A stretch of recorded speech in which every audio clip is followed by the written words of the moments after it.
নজর রাখবো পরবর্তী সংবাদে। ত্রিপুরা হাইকোর্টের বার অ্যাসোসিয়েশন নির্বাচনের ফলাফল ঘোষিত। ইতিমধ্যে ফলাফলের মধ্যে যে তথ্য উঠে এসেছে, রিটার্নিং অফিসার যেমনটা জানিয়েছেন যে আইনজীবী উন্নয়ন মঞ্চ থেকে জয়ী হয়েছেন 6 জন, সংবিধান বাঁচাও মঞ্চ থেকে জয়ী হয়েছেন 4 জন, অর্থাৎ মিলিঝুলি bar council, Tripura bar association, হাইকোর্টের বার অ্যাসোসিয়েশনের ইতিমধ্যে ফলাফল ঘোষিত। আগামী 2 বছরের জন্য নতুন কমিটির ফলাফল ঘোষণা করা হলো। যে কমিটির সভাপতি হিসাবে আজকে জয়ী হলেন, নির্বাচিত হলেন বিবল নন্দী মজুমদার। আরো একবার জানাচ্ছি, ত্রিপুরা হাইকোর্টের বার অ্যাসোসিয়েশনের সভাপতি হলেন, জয়ী হলেন বিবল নন্দী মজুমদার এবং তার প্রতিদ্বন্দ্বী ছিল সংবিধান বাঁচাও মঞ্চের থেকে পীযূষ কান্তি বিশ্বাস। আইনজীবী পীযূষ কান্তি বিশ্বাসকে হারিয়ে জয়ী হলেন সভাপতি বিবল নন্দী মজুমদার। অন্যদিকে ভাইস প্রেসিডেন্ট প্রবাল কুমার ঘোষ, যিনি সংবিধান বাঁচাও মঞ্চ থেকে হলেন ভাইস প্রেসিডেন্ট প্রবাল কুমার ঘোষ। অন্যদিকে সেক্রেটারি সুব্রত সরকার, তিনিও একইভাবে সংবিধান বাঁচাও মঞ্চ থেকে। অন্যদিকে অ্যাসিস্ট্যান্ট সেক্রেটারি অস্মিতা বণিক, তিনি আইনজীবী উন্নয়ন মঞ্চ থেকে জয়ী হলেন। অন্যদিকে ট্রেজারার সৌগত দত্ত, তিনিও সংবিধান বাঁচাও মঞ্চ থেকে। এছাড়াও বাদবাকি যারা রয়েছেন, বাদবাকি 6 জন মেম্বার যারা নির্বাচিত হয়েছেন, এমনটাই জানিয়েছেন returning officer Nepal Majumdar. High court বার অ্যাসোসিয়েশনের নির্বাচন ছিল আজকে সকাল থেকে, ভোট গ্রহণের পর বিকেলের পর শুরু হয় ভোট গণনা, যাতে করে আইনজীবী উন্নয়ন মঞ্চ 6 জন জয়ী হলেন এবং সংবিধান বাঁচাও মঞ্চ থেকে 4 জন হলেন আজকে জয়ী। কি বক্তব্য রিটার্নিং অফিসারের, শুনুন।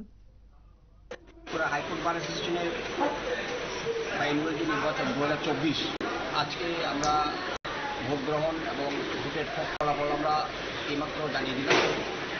ভোটের ফলাফল যা দাঁড়িয়েছে, প্রেসিডেন্ট পদে নির্বাচিত হয়েছে বিবল নন্দী মজুমদার, ওনার প্রাপ্ত ভোট 106, এবং ভাইস প্রেসিডেন্ট পদে নির্বাচিত হয়েছে প্রবাল কুমার ঘোষ, ওনার প্রাপ্ত ভোট 127, এবং সেক্রেটারি পদে নির্বাচিত হয়েছেন সুব্রত সরকার। সেক্রেটারি পদে নির্বাচিত ঘোষণা করা হয়েছে সুব্রত সরকার, ওনার প্রাপ্ত ভোট 92। অ্যাসিস্ট্যান্ট সেক্রেটারি পদে নির্বাচিত ঘোষণা করা হয়েছে অস্মিতা বণিক, ওনার প্রাপ্ত ভোট 111। ট্রেজারার পদে নির্বাচিত ঘোষণা করা হয়েছে মিস্টার সৌগত দত্ত, ওনার প্রাপ্ত ভোট 94। মেম্বার আমরা 6 জনকে এক্সিকিউটিভ কমিটির মেম্বার হিসেবে আমরা নির্বাচিত ঘোষণা করেছি। প্রথম যিনি মেম্বার পদে নির্বাচিত হয়েছেন, ওনার নাম সৈকত সাহা, ওনার প্রাপ্ত ভোট 127। দ্বিতীয় যাকে নির্বাচিত করেছি উনি হচ্ছেন মিস্টার অঙ্কন তিলক পাল, ওনার প্রাপ্ত ভোট 125, 125। তৃতীয় যাকে আমরা মেম্বার হিসেবে নির্বাচিত করেছি সাগর বণিক, ওনার প্রাপ্ত ভোট 122, 122।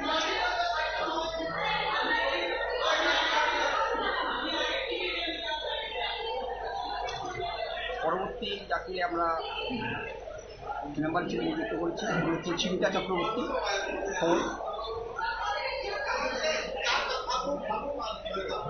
এবং ওনার প্রাপ্ত ভোট হচ্ছে 104। অনুজিৎ দে মেম্বার, ওনার প্রাপ্ত ভোট 99, ওনাকে আমরা নির্বাচিত ঘোষণা করেছি। দীপেন্দু সরকার মেম্বার, ওনার প্রাপ্ত ভোট 99। আমরা এই 6 জন নির্বাচিত মেম্বার হিসেবে ঘোষণা করেছি। কতজন ভোটার ছিল এবং কতজন ভোটদান গ্রহণ করেন? আমাদের হাইকোর্ট বারের ভোটার সংখ্যা ছিল 217। আমরা 210 জন ভোটারের ভোট নিতে পেরেছি। 210 জন, শুধু 7 জন মাত্র ভোটার অসুস্থতার কারণে, বাইরে থাকার কারণে আসতে পারেননি। 7 জন শুধু অনুপস্থিত। 217 জনের মধ্যে 210 জন ভোট দিয়েছে, এবং নির্বাচন উৎসবের মেজাজে খুব আনন্দ সহকারে হয়েছে। এবং এই যে নির্বাচন, এই নির্বাচনে আমাকে আমার যে অফিস স্টাফ পুবালি দে, উমেশ এবং ফুটন এবং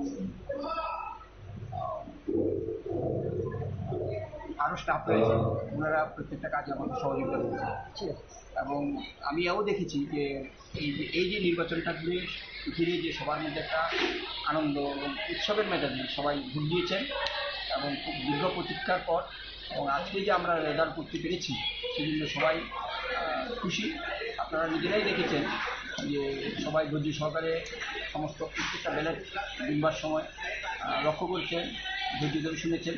এবং আমাদের 4টে বুথে ভোট হয়েছে, 4টে বুথে ফিফটি পরবর্তী 24 বুথে ছিল 52টি, সব মিলিয়ে হয়েছে 217 এবং সমস্ত ভোটাররাই ওনারা